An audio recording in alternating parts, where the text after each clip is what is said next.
Tattoos have been a medium for human expression for thousands of years, but only in recent decades have they become more accepted in Western culture. I posit that this acceptance isn't complete. Though tattoos are undeniably part of our popular culture, their emergence from subculture has only just begun.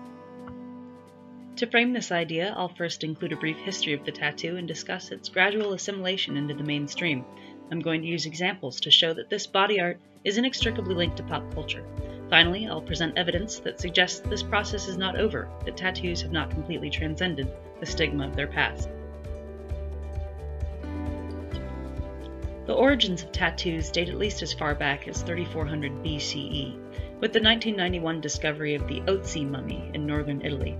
The mummified skin of this Neolithic man displayed 61 tattoos, mostly in groupings of parallel lines. The purpose of these marks can only be speculated. The known purposes of tattoos in various cultures throughout history vary widely. In select societies, tattoos were associated with prestige or spirituality, but in many cases, tattoos have been a mark of low standing.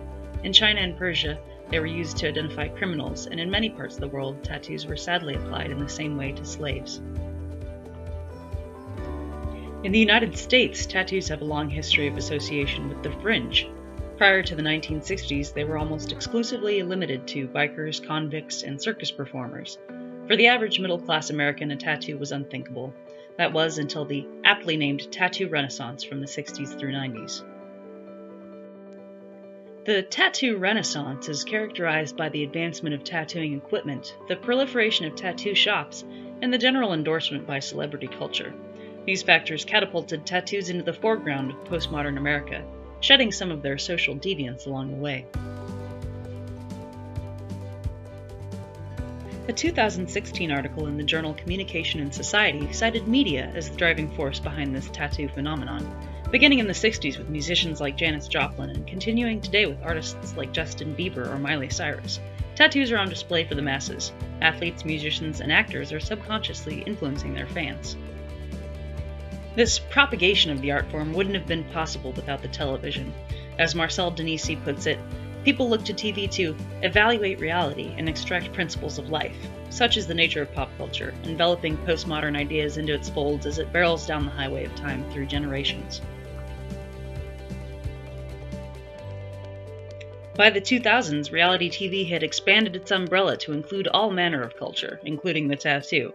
This was a definite indication that tattoos had slid their way from the marginalized corners of society into the limelight. I was shocked to read that there have been 28 different reality shows based on them.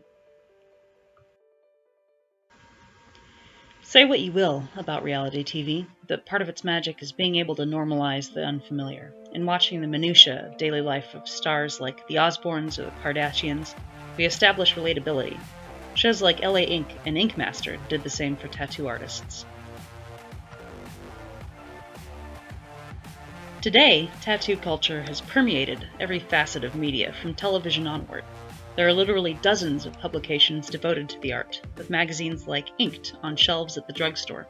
There are annual expos in cities in every state, as well as numerous fine art installations on the subject.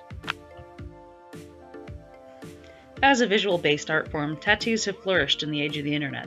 Platforms like Instagram and Pinterest have made it exceedingly easy for people to share designs and art across broad ranges, allowing cultural imagery to become integrated everywhere.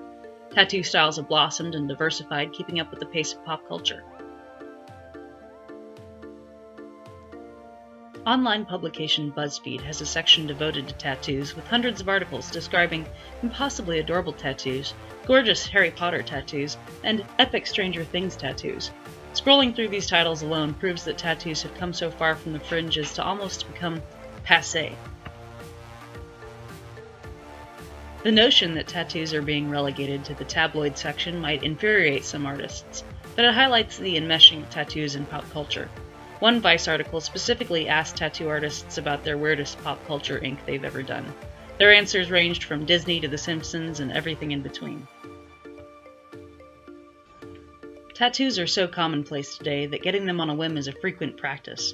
Naturally, some of the recipients of these unplanned works of art develop regret. There are multiple TV shows dedicated to this very premise. Cover-ups are an industry in and of themselves, and a quick search on bad tats shows why.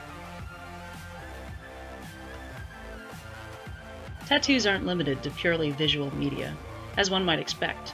To date, there are hundreds of podcasts on the topic, many of which explicitly describe themselves as talks about tattoos and pop culture. This is another example of the unexpected ways in which the internet has abetted the evolution of our society. The true test of tattoos as a social text is their ability to liberate.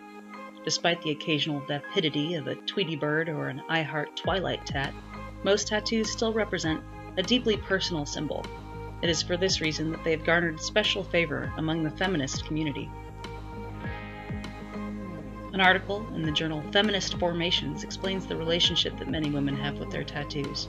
For some, their body art represents past struggle. A battle with breast cancer yields a newfound sense of courage, and a pink ribbon tattoo. A survivor of assault tattoos a seed to represent rebirth. The subjective beauty of tattoos in all corners of society is undeniable, yet still not entirely accepted.